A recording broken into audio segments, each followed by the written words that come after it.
Hello, you're listening to Robyn Rocket's Zoom podcast. This is part one of my podcast with Danalogue from the Comet is Coming, Soccer96 and many other projects. Thanks for tuning in and finding this podcast. I hope you enjoy it. So Dan, were your family really into music when you were growing up? I don't ever remember my folks putting on records being like, Dan, you got to listen to this. But they always listened to music, in the car. It was just absolutely normal to always be listening to music in the car. I actually listened to tons of music in the car, and they listened to Capital Gold. I'm quite glad they did, because that's old music. So 60s, 70s and 80s. And yeah, sure, a lot of the hits. But I mean, as a 4-year-old, 5-year-old, listening to Motown and the Beatles or whatever, and so many great old pop songs. At nighttime, the tuning in on the radio got more difficult, so we used to switch to cassettes. And they're quite cheesy now, so it's slightly embarrassing in a way, but we used to listen to Tubular Bells and also Jean-Michel Jarre, which is crazy because those records were super popular in the 80s, but they're essentially instrumental prog albums.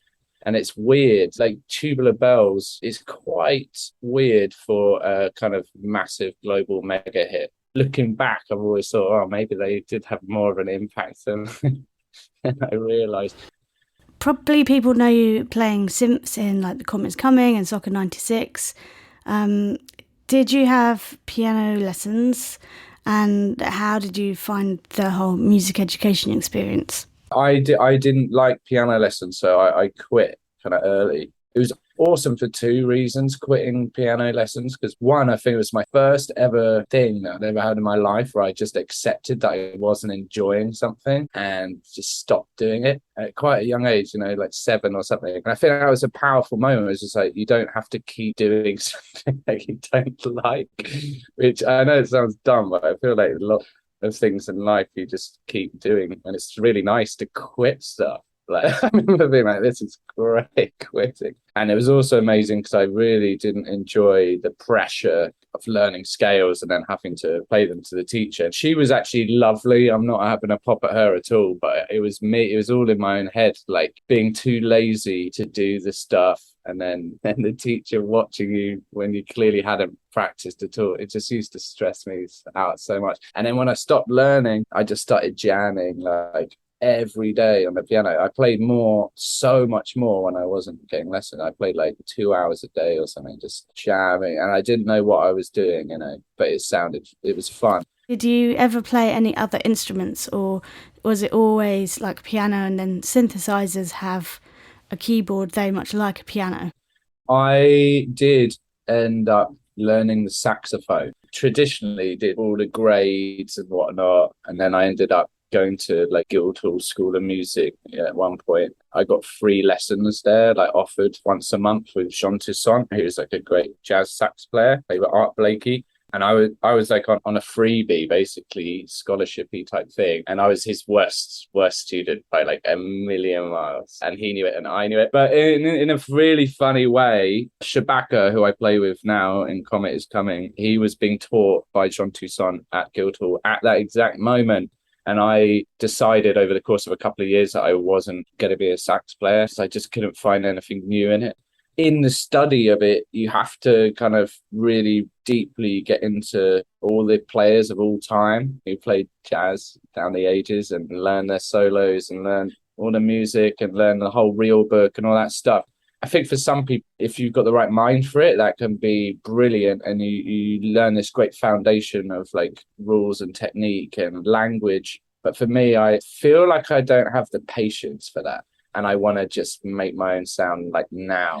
And I found with synths, I could make something that sounded like me quite fast, and it was very expressive. And with sax, I felt like I was in a bit of a prison of history or something. I find it fascinating that at that point, Shabaka was getting the same lessons from the same guy and did create a new sound, in my opinion. He did create a fresh sax style, and now plays with me on the synths. When I don't know, it's quite cosmic, I think, the way that unfolded.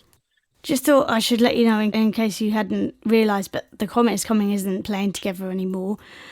This interview was done in probably early 2023, might have been late 2022. This interview was done in the past when the Comet is Coming were playing together, but they're not anymore. Shabaka Hutchins is not playing the sax anymore. Now he's playing in public. Now he's playing the shakuhachi, which is a kind of flute. So Dan, can you tell me a bit about when you first got introduced to synths and what synth you had first? My friend Rob, he played guitar, and his guitar teacher brought in an SH-101.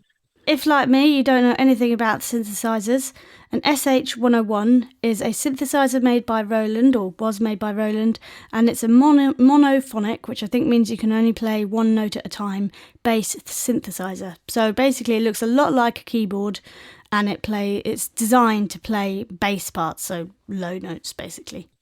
And I think this teacher was great. Obviously, I wasn't there, but this teacher came in and was like, look, we're learning guitar, but if you're learning guitar, you've got to learn about synths too.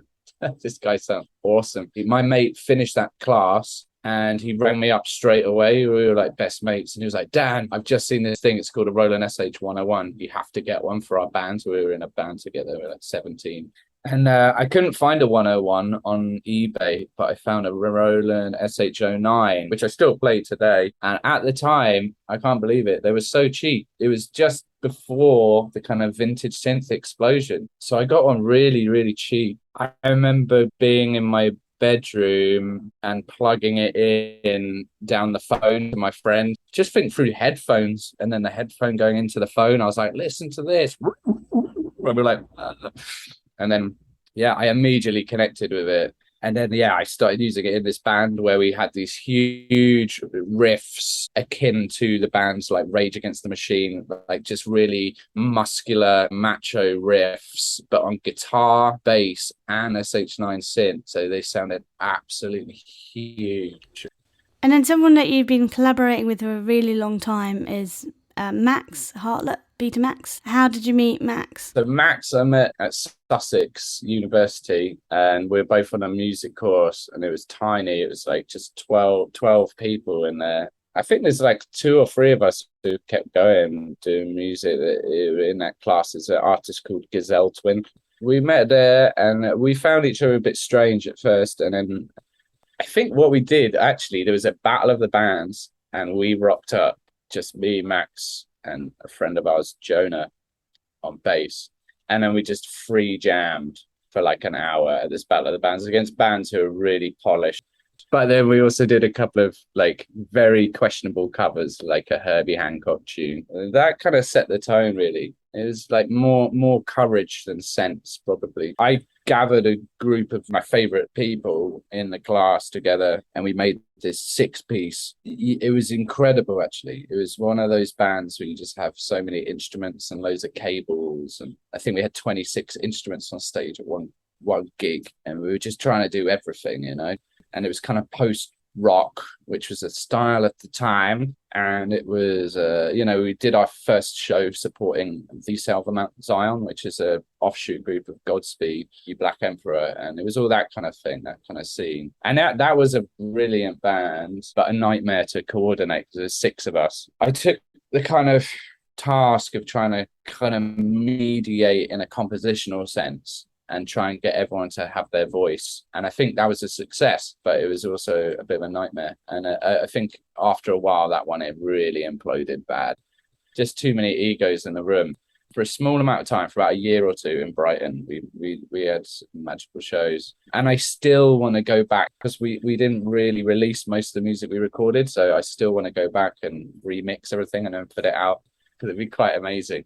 It's like an early formation of our music. So how did you go from being in like a really big band, considering that you've now been in like a duo and a trio for like 10 years? Like, how did you go from being in a 6-piece to working with Max?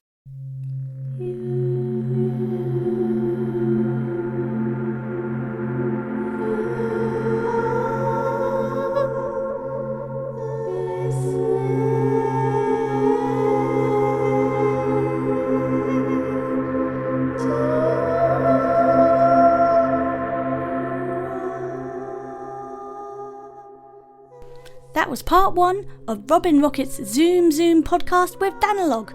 I'm Robyn Rocket, the executive producer was Paul Dutnall. Thank you very much to Dan for being my guest, and thank you to the funding from Arts Council England who made this project possible. Bye bye!